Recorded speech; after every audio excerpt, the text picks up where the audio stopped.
नमस्कार। राष्ट्रीय जागरण अभियान प्रेरित साप्ताहिक विचार समाचार पत्रिका ब्रह्मनाद में आप सभी राष्ट्र प्रेमी मित्रों का स्वागत है। दोस्तों, हमारा लक्ष्य है एक भारत श्रेष्ठ भारत के निर्माण में अपना हक अदा करना। दोस्तों, जैसे हम आपसे निवेदन करते रहते हैं कि हमारा चैनल कोई व्यावसायिक चैनल नहीं है, बल्कि कई दोस्त जो ऐसा काम कर रहे हैं, उसी में एक हमारा भी राष्ट्र की जागृति के लिए एक नम्र स्वैच्छिक प्रयास है। तो दोस्तों, आप भी इससे जुड़ सकते हैं। आप अपने दोस्तों को भी शेयर कर सकते हैं। कोई कमेंट करके हमें अपनी भूलें भी आप बता सकते हैं या हमारा मार्ग या पथ प्रदर्शित कर सकते हैं। दोस्तों, हम सब का एक ही लक्ष्य है, सांस्कृतिक राष्ट्रवाद। सालों के बाद, बहुत दुखों के बाद हमें यह आज़ादी मिली है। उसको मजबूत करना है, आगे ले जाना है और एक ऐसा स्वराज बनाना है जिसमें सबको सबका अधिकार मिले। तो दोस्तों, इतनी प्रार्थना के साथ अब हम चलते हैं देश देशांतर में, जहां देखेंगे हम कि आज के अंक में क्या है।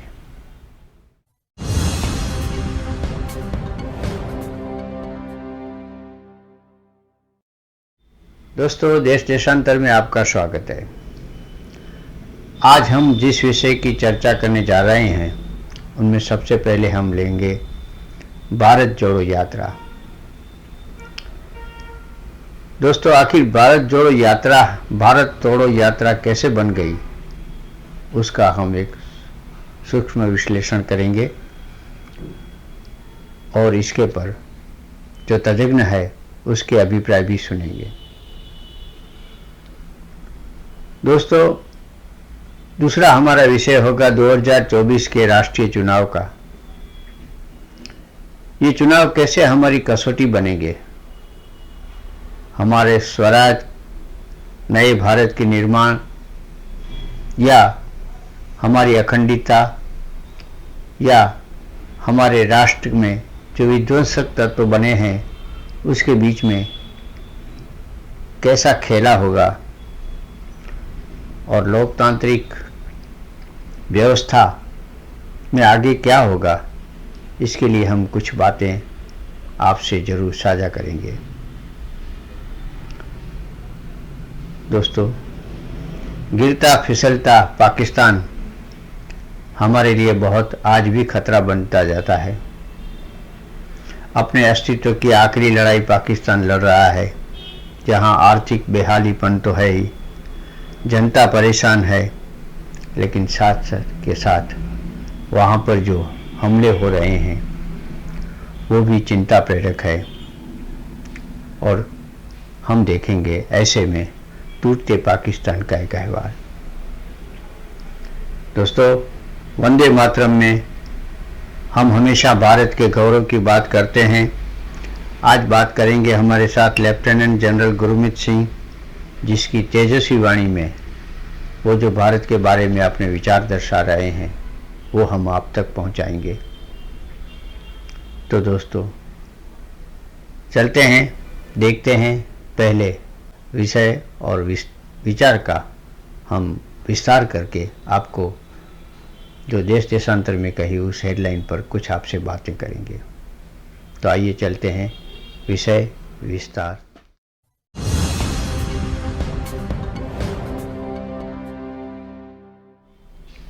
विषय विस्तार में आपका स्वागत है। दोस्तों, भारत जोड़ो यात्रा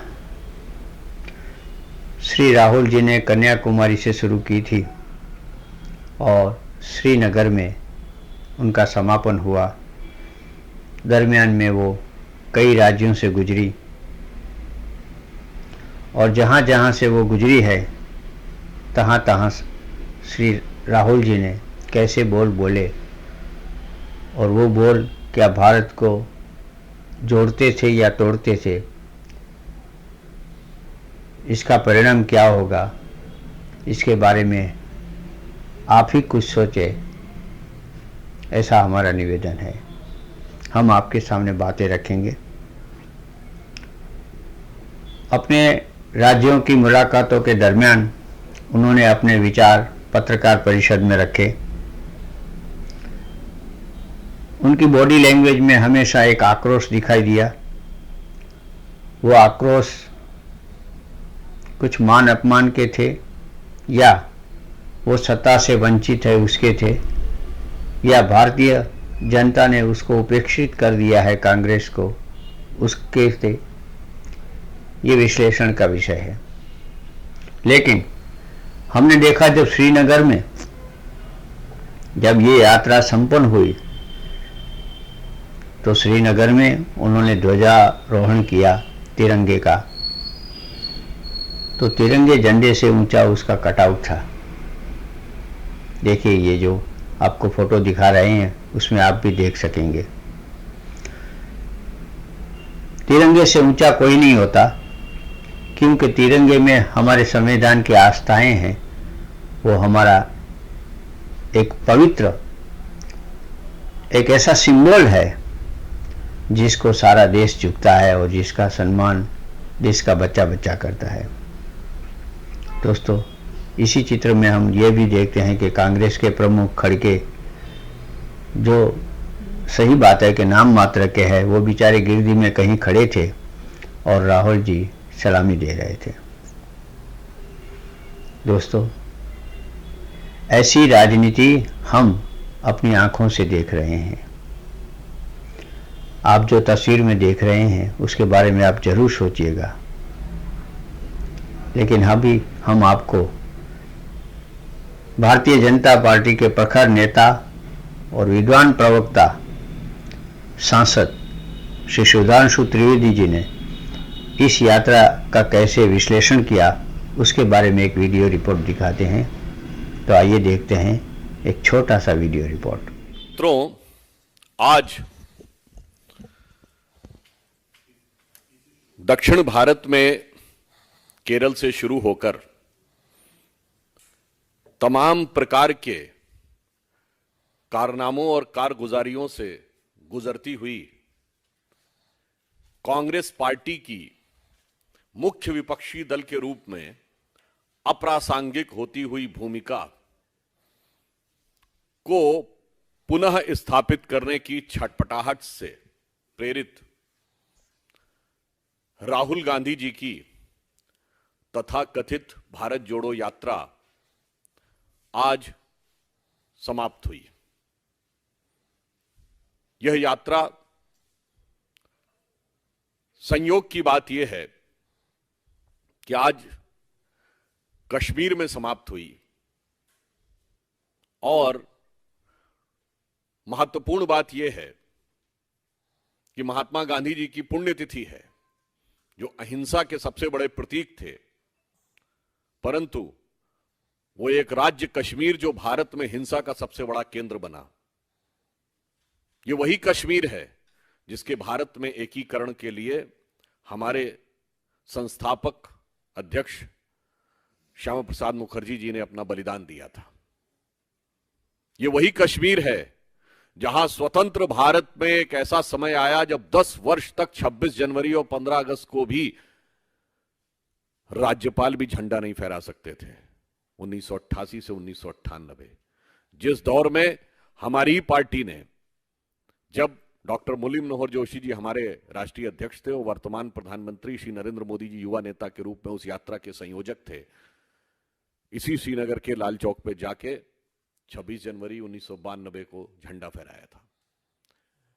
तो उन बलिदानों और साहस के दम पर यही कश्मीर जो अगस्त 2019 में जो भारत के साथ संपूर्ण और असंदिग्ध रूप में एकाकार होने की प्रक्रिया पूर्ण हुई थी। यह यात्रा जो राजनीतिक उद्देश्य से प्रेरित थी, मगर मैं कह सकता हूं कि वो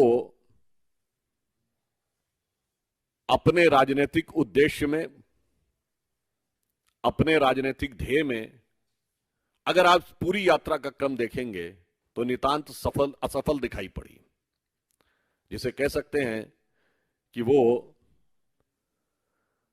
राजनीतिक बियाबान में से अपने को स्थापित करने की जद्दोजहद में अपनी मंजिले मकसूद से पूरी तरीके से महरूम रही। और यह यात्रा बहुत विडंबनापूर्ण भी थी।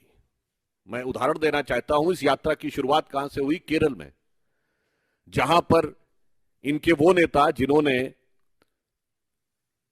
सड़क पे बीफ पार्टी की थी, वो इस यात्रा के पहले सहभागी बने। उसके बाद तमिलनाडु में एंटर करती है तो वो पादरी जॉर्ज पुनिया है जिसने एलानिया कहा कि वो जूते इसलिए पहनते हैं कि भारत की धरती को अपवित्र मानते हैं, और राहुल गांधी जी के साथ बातचीत में वो हिंदू देवी देवताओं पे तमाम टिप्पणियां कर रहे थे, वो उनके साथ बैठे दिखाई पड़े। उल्लेखनीय बात यह है कि जहां शुरुआत हुई थी केरल में, मैं याद दिलाना चाहता हूं, वहां वो फादर जोसेफ क्या नहीं गए जिनके हाथ काट दिए गए थे, मगर जॉर्ज पुनिया के यहां जाने का उनको तमिलनाडु में समय मिला। केरल में स्वतंत्रता संग्राम सेनानी और महात्मा गांधी के अनुयायी के.ई. मेनन और पद्मश्री से सम्मानित श्री गोपीनाथ नायर के स्मारक का अनावरण करने के लिए उन लोगों ने जाकर राहुल गांधी जी से व्यक्तिगत अनुरोध किया था, परंतु उस स्मारक का अनावरण करने का उन्हें समय नहीं मिला, जिसके लिए बाद में केरल कांग्रेस ने खेद भी व्यक्त किया। मगर तमिलनाडु में आते हैं तो ऐसे नेता के साथ इनको रहने में, जिनका नाम एसपी उदय कुमार था, जो एक समय में तमिल पृथकता का वक्तव्य तक दे चुके हैं, उसके साथ मिलने का समय मिलता है। फिर तमिलनाडु में एक अभिनेता से असफल नेता बने कमल हसन जी को वो इंटरव्यू देते हैं जिसमें वो कहते हैं कि nation with A confuse vision. वास्तविकता यह है कि दोनों ही एक कंफ्यूज नेता एक दूसरे का इंटरव्यू ले रहे थे या जो भी उत्तर दे रहे थे। ये वो व्यक्ति हैं जिनके मुंह से आजाद कश्मीर जैसा शब्द भी निकल गया था, उनको वो इंटरव्यू दे रहे थे। कर्नाटक पहुंचती है यात्रा। याद करिए, कर्नाटक के उनके कार्यकारी अध्यक्ष जो पूर्व में रहे थे, क्या बोले थे कि हिंदू शब्द बहुत गंदा है। महाराष्ट्र पहुंचती है यात्रा तो वीर सावरकर के खिलाफ नफरती बयान। गुजरात में जा नहीं पाती है। गुजरात के पास पहुंचते हैं तो गुजरात की विकास की सबसे बड़ी विरोध की प्रतीक मेधा पाटकर, जिन्होंने गांधीयंस विद गन कहा था। देखिए, कंफ्यूज नेचर इसे कहते हैं कि गांधी और गन का संबंध जिन्होंने स्थापित किया था, उनके साथ थे। उसके बाद उनकी यात्रा का जो स्थायी साथी था, जैसे यात्रा में एक बारात में सहवाला चलता है ना, तो वो जो थे वो एक छात्र नेता थे जिनकी ख्याति टुकड़े टुकड़े की संज्ञा से जुड़ी हुई है, और जिन्हें इसी यात्रा के दौरान कांग्रेस पार्टी के द्वारा राहुल गांधी के बाद सबसे लोकप्रिय युवा नेता का विशेषण भी दे दिया गया। उसके बाद यह यात्रा दिल्ली पहुंचती है। अनेक विपक्षी दलों से वो आह्वान करते हैं कि भाई अब तो आ जाइए, कोई आने को तैयार नहीं होता है। उसके बाद यह यात्रा जब कश्मीर के नजदीक पहुंचती है तो फिर वो दिल की आरजू ऐसे लबों पर आती है कि वो सर्जिकल स्ट्राइक का बयान कौन बोलता है? यात्रा के संयोजक दिग्विजय सिंह जी। ये ठीक है कि फिर उनके सामने से माइक भी हटाया जाता है। यह दर्शाता है कि राहुल गांधी जी की यह यात्रा शुरू से अंत तक किस प्रकार की प्रवृत्तियों को साधे हुए उत्तरोत्तर आगे बढ़ रही थी। महत्वपूर्ण बात यह है कि न गांधी के प्रदेश में जा पाई, न नेहरू के प्रदेश में जा पाई। और सेना के बारे में ऐसे अपमानजनक बयान कहे गए, हमारे वीर सैनिकों के लिए पिटने की बात कही गई। और इससे बड़ा कंफ्यूजन आपको इस यात्रा में दिखाई नहीं होगा कि हर बयान में उन्होंने कहा कि वो नफरत के खिलाफ अपना अभियान चला रहे हैं, मगर इतने नफरती जहर बुझे सामानों को लेकर ये कौन सी मोहब्बत की दुकान वो श्रीमान सजा रहे थे, ये कोई भी समझ सकता है। एक तरफ उन्होंने कहा, दूसरी तरफ क्या बोला, मुझे नफरत कहीं दिखी नहीं। मतलब इससे बड़ा विरोधाभासी वक्तव्य आपको नहीं दे सकता कि मेरी यात्रा नफरत के खिलाफ थी, तथा कथित नफरत के खिलाफ, और मुझे तो नफरत कहीं दिखी नहीं। इसी यात्रा उन्होंने कहा वो राहुल गांधी तो है ही नहीं, वो तो समाप्त हो गया है। उन्होंने कहा सर्दी आपको इसलिए लगती है कि सर्दी से आप डरते हैं। मुझे लगता है ये कंफ्यूज नेशन की जो बात उन्होंने कही, तो सबसे ज्यादा कंफ्यूजन उस पूरी यात्रा के दौरान उनके स्वयं के आचरण में देखा। तो दोस्तों, आपने देखा कि भारत का भविष्य का इतिहास श्री राहुल जी को कैसे चिन्हित करेगा। क्या भारत जोड़ो के लिए उन्होंने प्रयत्न किए, इसके लिए करेगा, या भारत तोड़ने के लिए उन्हें अपने विचार रखे। हमें बहुत दुख है कि कश्मीर में न उन्होंने अलगाववादियों का विरोध किया बल्कि साथ में रखा, न कश्मीर में मारे गए श्रमिक लोग जो बिहार से आए थे, जो यूपी से आए थे, उनके बारे में भी दो शब्द नहीं कहे। तो इनका रुझान किसकी तरफ है, या ये देश को कहां ले जा रहे हैं, ये बात हम बिल्कुल समझ सकते हैं। खैर, इसका विवेक निर्णय भारत की जनता जरूर लेगी, राष्ट्रभक्त लेंगे, हमें पूरी श्रद्धा है। आगे चलते हैं दोस्तों। 2024 के आम चुनाव जितनी नजदीक आ रहे हैं, और इसी बीच कई राज्यों के चुनाव भी आ रहे हैं, दरमियान में भारत का पॉलिटिक्स जो है वो बिल्कुल गर्मा रहा है।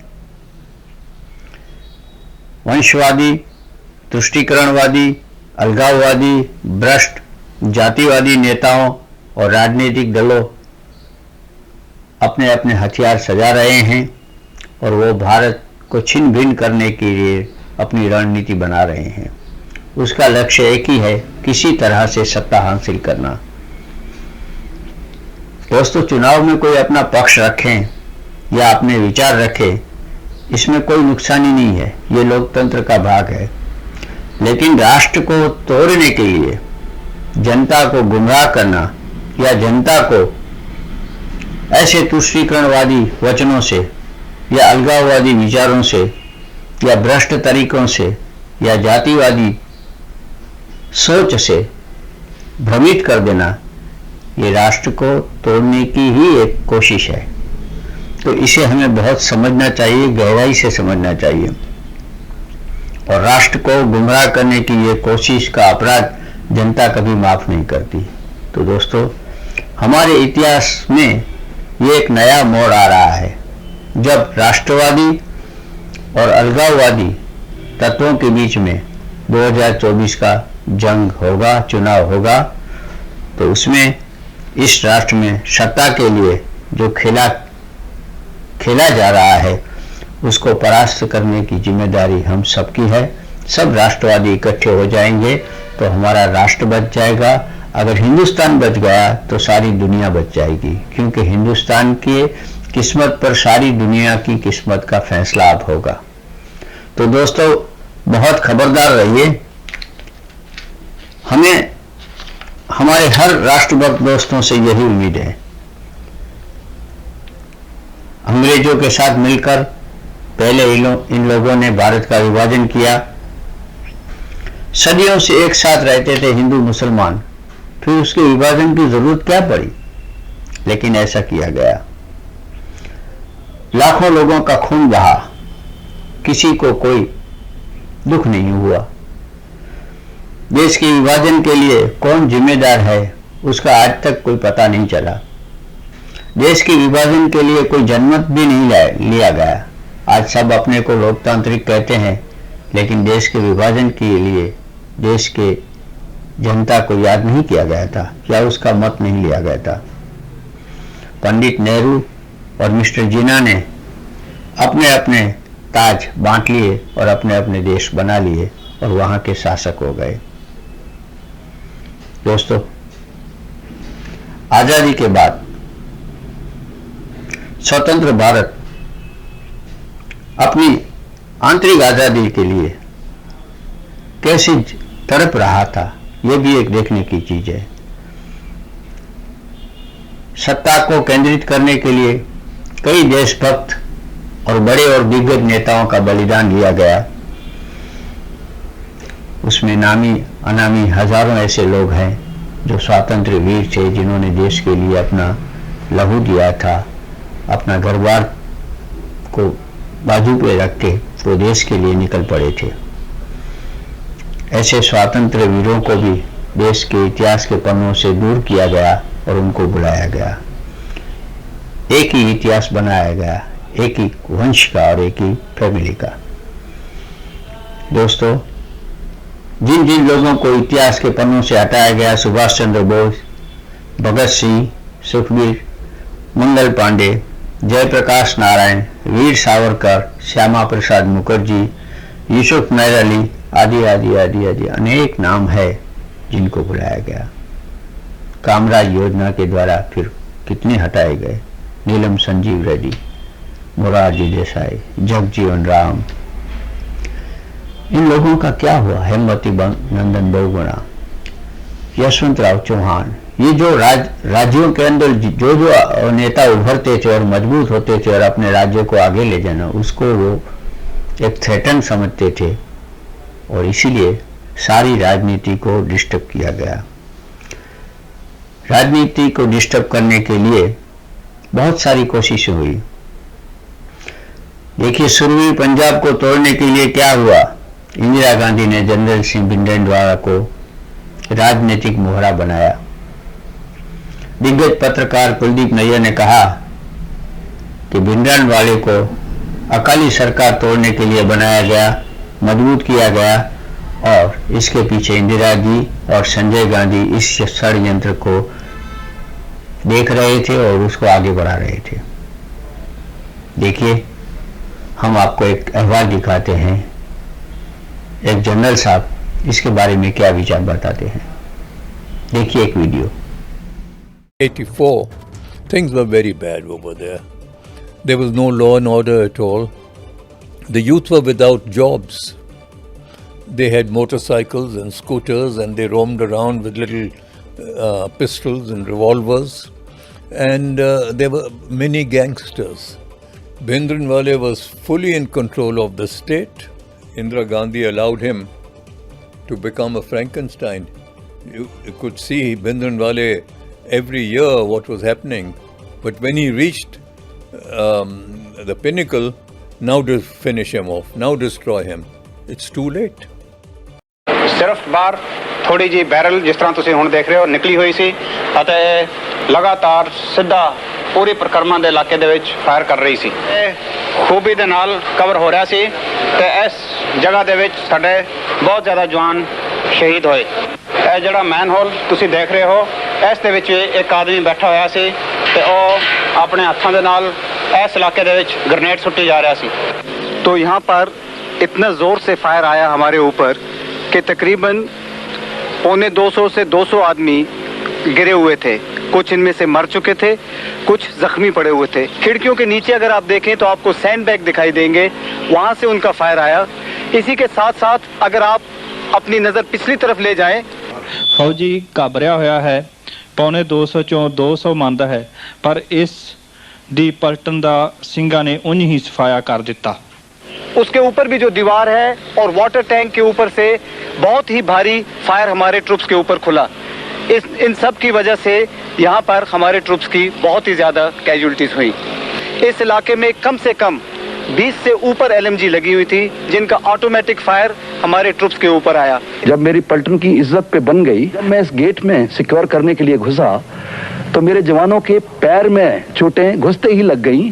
और जब मैंने देखा थोड़ी देर बाद अंधेरे में पता चला कि फायर तहखानों से और नीचे से ऊपर मेरे जवानों को मारने के लिए आ रहा है। ऐसी सिखलाई मैंने आम तौर पे फौज में भी नहीं देखी है। सामने घंटा घर है, किस तरह झुलसिया पिया है, किस तरह सड़िया पिया है। इस दे उत्तों भी सिंह सूरबीरता बहादुरी नाल लड़े और अखीरले दम तक फौज नूं मारदे होए शहादतां प्राप्त कीतियां। From some of the weapons that we've captured, we can see clearly the identification that the तो दोस्तों आपने देखा कि पंजाब में भिंडरानवाले के खड़ा करने के साथ कितनी विघातक घटनाएं बनी। श्रीमती इंदिरा गांधी जी की हत्या हो गई। आक्रोश इतना फैला कि हमारी प्रधानमंत्री जी शहीद हो गई। तो दोस्तों ये राजनीति का विध्वंसक स्वरूप जो है वो गलत नीतियों के कारण फैलता है और गलत नीतियां ही आगे चलकर हिंसा में परिवर्तित हो जाती है और हिंसा से देश और समाज बंट जाता है। दोस्तों जैसे आपने ये वीडियो देखे, हम आपको एक और भी दिखा रहे हैं। राजीव गांधी ने श्रीलंका में अपने हकों के लिए लड़ते तमिल लोगों के विरुद्ध श्रीलंका की आतताई सरकार के साथ एक शांति प्रस्ताव किया। उसका परिणाम भी क्या आया, बहुत विध्वंसक रहा। हमारे दूसरे प्रधानमंत्री श्री राजीव गांधी जी एक आतंकी हमले में शहीद हो गए। वैसे ही समय समय पर इंदिरा जी ने राष्ट्र के नक्शों पर से अपने दिग्गज साथियों को भी हटाया। जेलों में पूरा अपनी ही पार्टी के लोगों को इमरजेंसी लगाई और यहां तक कर दिया कि उनको प्रतिबद्ध न्याय प्रणाली चाहती थी, तो उन्होंने एक कमिटेड जुडिशरी के लिए भी झुंबेश चलाई।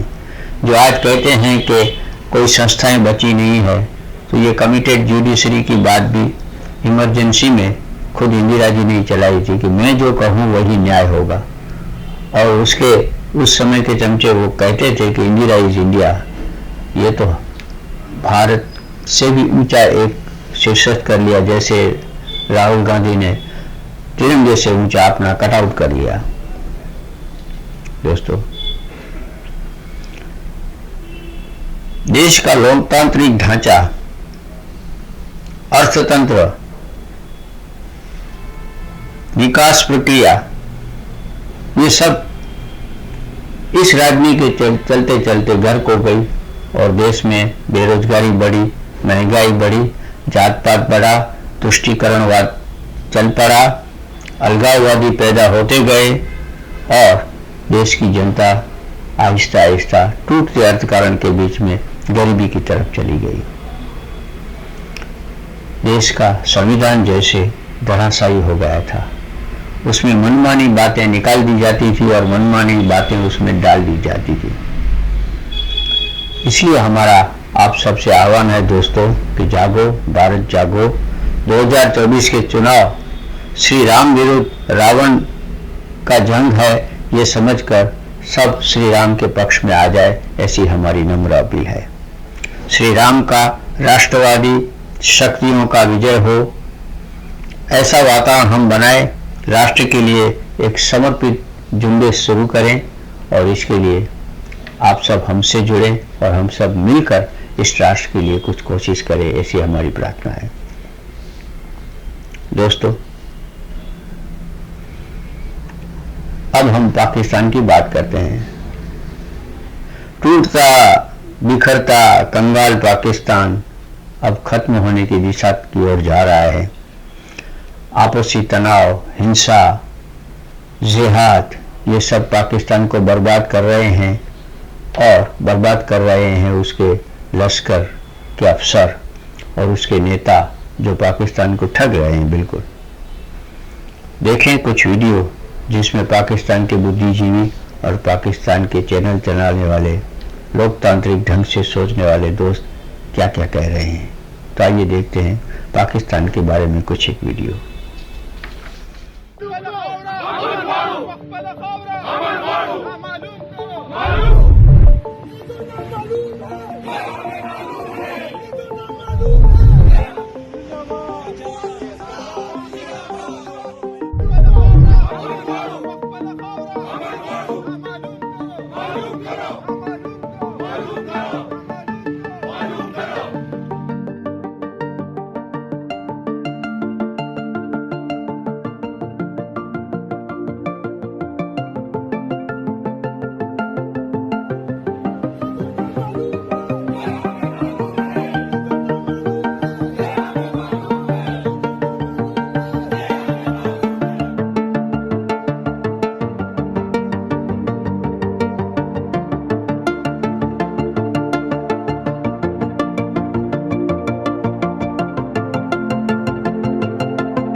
हेलो, मेरा नाम है आलिया और आप देख रहे हैं मेरा चैनल ब्रेकिंग बैरियर्स। आप सबको अपने प्रोग्राम में खुशामदीद कहती हूँ, वेलकम करती हूँ। एक बहुत ही ज़बरदस्त ख़बर है। ये ख़बर पढ़ने के बाद हमने कहा हैट्स ऑफ टू आईएमएफ का मुंह चूम लेने का दिल किया, दिल बाग बाग हो गया, गार्डन गार्डन हो गया।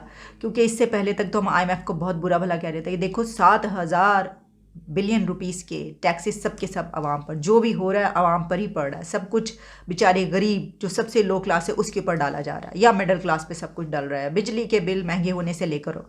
लेकिन अब आईएमएफ ने पाकिस्तान की हुकूमत के सामने एक और डिमांड रख दी है, एक और कंडीशन रख दी है। और वो डिमांड क्या है? आईएमएफ की डिमांड है कि पाकिस्तान के तमाम सरकारी अफसरान, ब्यूरोक्रेसी, गवर्नमेंट ऑफिशल्स के एसेट्स जो उनके मुल्क के अंदर हैं या आउट ऑफ कंट्री हैं, अब्रॉड हैं, वो तमाम एसेट्स पब्लिक किए जाएं और उनको आईएमएफ में सबमिट किया जाए और सबके सामने रखा जाए। तुम दुनिया में सदर को लेके, वजीर आजम को लेके, अपनी तमाम काबीना को लेके जहाज भर के पाकिस्तान की इकोनॉमी बचाने के लिए चीफ ऑफ आर्मी स्टाफ को भी आगे लगाकर दुनिया में जाकर हर एक के दरवाजे पर भीख मांग रहे हो। कोई तुम्हें देता है, कोई तुम्हें नहीं देता, कोई अपनी शराइत मनवाता है। क्यों जा रहे हो? कहा जी मुल्क की इकोनॉमी खतरे में है, हम मुल्क की मैशत बचाने के लिए जा रहे हैं। मैंने कहा इधर आओ। तुम कहते हो पाकिस्तान की रोडों में निकलने से कुछ नहीं होता। एक बार बाहर निकलो, कुरान को दाएं हाथ में उठाओ और एटम बम वाले बक्से को बाएं हाथ में उठाओ और पूरी काबीना भर के स्वीडन ले जाओ और जाकर कहो कि हम कुरान के तहफ़्फ़ुज़ के लिए आए हैं। सारी कायनात की नेमतें अगर तुम्हारे पांव में ना आ गई। दोस्तों, ये सब वीडियोस से आपने देखा कि जहां लोकतंत्र नहीं होता है, जहां देशभक्ति की भावना नहीं होती है नेताओं में या समाज के हर सूबे में, वो देश आहिस्ता आहिस्ता कैसे खत्म होता जाता है आपसी जंग में। वो पाकिस्तान से हमें यही सीखना है कि हमें ऐसी नेतागिरी को कभी उभरने नहीं देना है जो राष्ट्र के लिए खतरा हो, जो वंशवादी हो, जो तुष्टीकरण की नीति पर चलती हो या जो भ्रष्ट हो। ऐसी जातिवादी नेतागिरी हमारा भी हाल कभी पाकिस्तान जैसा कर सकती है, इससे हमें सावधान रहना है। दोस्तों, वंदे मातरम में हम देखेंगे एक ऐसे इंसान, एक ऐसे अफसर जो राष्ट्रवादी विचार के हैं और राष्ट्रवादी सोच और विचार से इस राष्ट्र के लिए क्या सोचते हैं, इसके बारे में हम एक आपको गुरमत सिंह की वीरवाणी सुनाएंगे आज। तो वंदे मातरम में आज देखिए गुरमत सिंह जी की वीरवाणी।